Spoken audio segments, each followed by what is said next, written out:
Alrighty, so we're sitting down for another one-shot review. Today, the movie that I watched was Friday the 13th, the original one from 1980. And in so doing so, or if that's even, in doing so, I don't know what I'm trying to say, but I am slowly becoming aware of all of the scary movie, horror movie, Halloween vibe movie lore. And so I have added another piece to the collection of series that I've been starting. So now we've watched Saw. I watched something else last week, didn't I? Whatever. Now we got Friday the 13th. I hope to watch Halloween. We saw House of a Thousand Corpses. I'm starting to build out. I've seen a couple of horror films now. That being said, what was Friday the 13th about? Let alone I am watching it on a Friday the 13th taking place in October. Pretty spooky. This movie follows the story of a bunch of camp counselors who go to Camp Crystal Lake. And they better not go there because there is a death curse on that place, and some random guy in town is creepily warning everybody about it.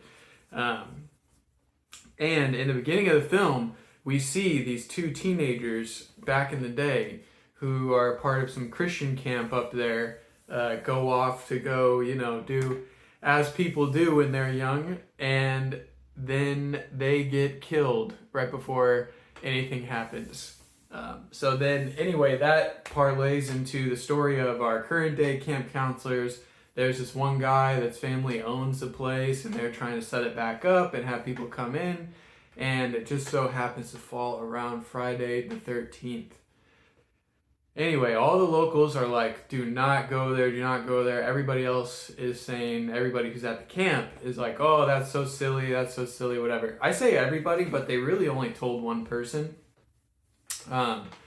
That being said, that person that we see who's trying to hitchhike their way up to the camp, which, by the way, hitchhiking, I understand, it used to be a very common thing in America, but dude, how is that ever acceptable? That's just like so creepy, the idea that you would just let a complete stranger take you somewhere and hope that they have good moral character without knowing them at all. Just a locked car is such an intimate place to be with somebody that, not something I'm trying to do unless you, you sometimes ride with the tow truck driver to the freaking mechanic shop when they're taking your car, if your car breaks down in the middle of nowhere. But aside from that, there's not a lot of opportunities where it makes sense.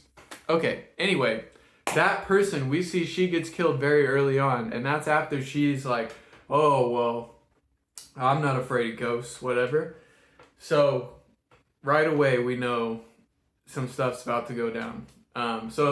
There's not much complexity as far as the rest of the plot of the movie. So it is your typical movie where you got a bunch of camp counselors out in the woods and somebody comes to kill them all.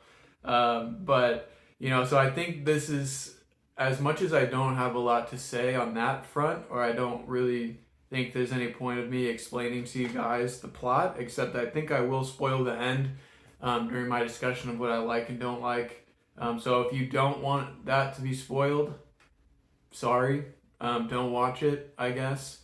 Honestly, you can skip to the end of the video and I'll probably just give the score and all that, so please give me the view, but, it's from 1980s. You could Google this stuff trying to just watch it and accidentally get the spoiler. So, that being said, what are some things that I liked about this movie? For one thing, I liked that this movie was kind of intimate, and the way that they did the camera style was almost voyeuristic.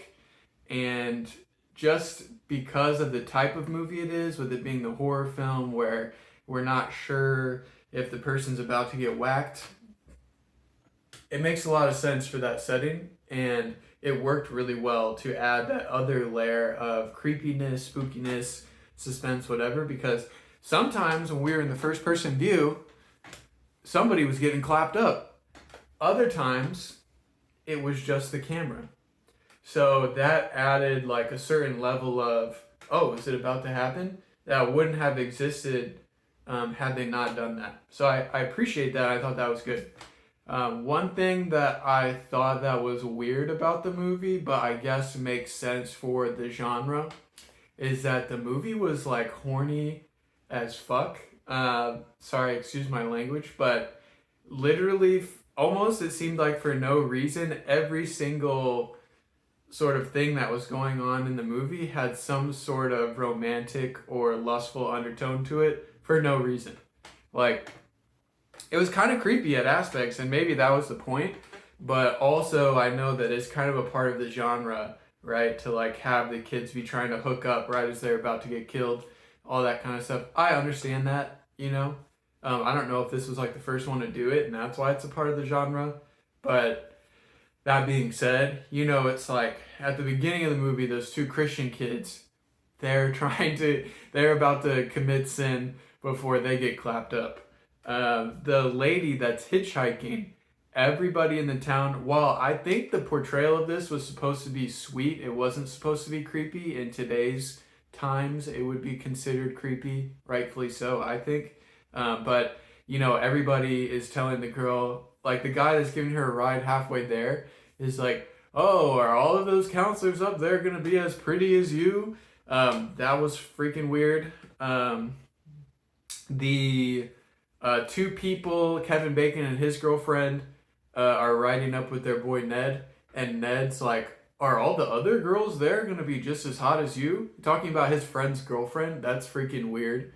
Then you see at one point Ned's like watching them make out from afar right before he gets clapped up, which is, again, another voyeuristic kind of mood, but also like, why?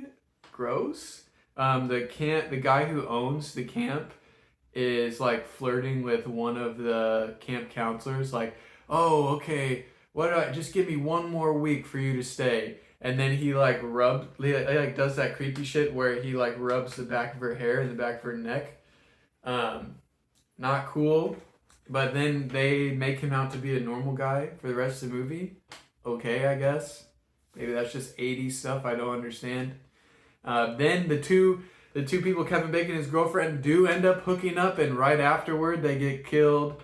Then they're playing Monopoly, and it's gotta be strip Monopoly. And you know what I mean? It's just like littered throughout. So that's an interesting aspect. I am aware that is a part of the genre in a sense, because it's like these stupid kids are hooking up, and the last thing they think would happen would be that they would just get absolutely clapped up. But they do. They get murked. And on that same note, so here comes the spoiler. At the end of the movie, we figure out that the killer was not the camp counselor leader. It wasn't some random guy from town that was warning them of the death curse. It turns out it is Mrs. Pamela Voorhees. And she is upset because back in the day, her son Jason drowned while these two camp counselors were not watching him, and they were making love when they were supposed to be lifeguarding. First of all, the idea that entire circumstance could even occur is hilarious to me, being a previous lifeguard. Just the idea that you would just straight up leave your post to go do something like that is absolutely laughable.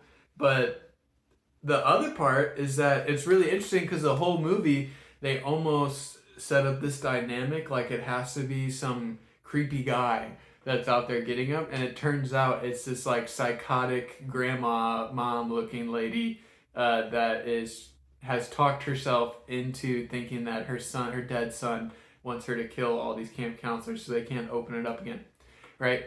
I thought that was a pretty good twist, and I feel like people back then probably thought so too, and maybe that's why this movie became so ubiquitous, even on top of the rest of the things that make it good. But that being said, what I dislike a little bit was towards the end, once it reaches the climax, the fight between the last girl, Alice, I think was her name, and Mrs. Voorhees was just kind of stupid at points, because it's like there's this like 50 or 60-year-old lady that's trying to kill you, and you had any number of tools to stop her, and you stop her multiple times, and she keeps getting up, and the last time she even like had blood rushing out of her head and stuff. It's just like how indestructible is this lady? And on top of that, Alice, like, double tap the bitch if she's gonna keep trying to come after you. But she eventually does and chops her whole head off, which was kind of cool. But yeah. So that was kind of, I'm like, you know, going down twice, I get it. The third or fourth time, I was like, all right, dude, let's kill the old lady. Come on. But then the twist ending where she's out on the freaking canoe to save herself in the middle of the lake, and it turns out Jason is still alive, but he still looks like some sort of teenager or whatever. So I'm interested to see, because I know that later on he's more of like an adult figure, especially as I look at Friday the 13th, the game and stuff like that. But he pulls Alice down into the water and she wakes up in the hospital. So first of all, we know he's still alive. He's got some sort of supernatural ability to breathe underwater or to just not die. And he was involved in some way as well. So that kind of sets up how Jason now is going to become the ultimate villain of this franchise, I guess. All in all, I thought the movie was kind of silly. It hopefully was not taking itself seriously, because it was goofy. It was campy. But maybe that was the point. You know, I think that was the goal. And it's like the Sam Raimi Spider-Man movies where it's like, dude, I could say that this movie is cheesy and that makes it bad. But knowing that the goal was probably to make it cheesy on purpose, and it delivered in that way, in an entertaining way, I think it doesn't detract from the movie. So, you know, plugging it in, I don't think it's anything that ticks up to a 4. You know, nothing too crazy. The twist, the way that they build the suspense, the twist gets kind of mishandled, where it's almost underwhelming because they just throw it right at you at the end. And they should have, there was a little bit of confusion where it's like, who the frick is driving this guy's Jeep? Like, was the owner of the camp aware that there was a body with its neck slit out in the back of the Jeep? Or were they two different Jeeps? And that was just a misdirection that the lady was playing on him by having the same kind of Jeep. Like, in my opinion, guys, like, shell out for another Jeep or another type of car so that it's not as confusing. Anyway, plugging into the system, I gotta give Friday the 13th on Friday the 13th a solid 3. I think it's worth it for everybody to see it. It's nothing too scary, nothing too crazy. It's weirdly horny for no reason, which makes it kind of funny and campy. And it actually has Kevin Bacon in it for a little bit there. But anyway, that's the movie. I think it's a solid 3. I'm excited to watch the rest of the movies at some point that are in this series / this genre.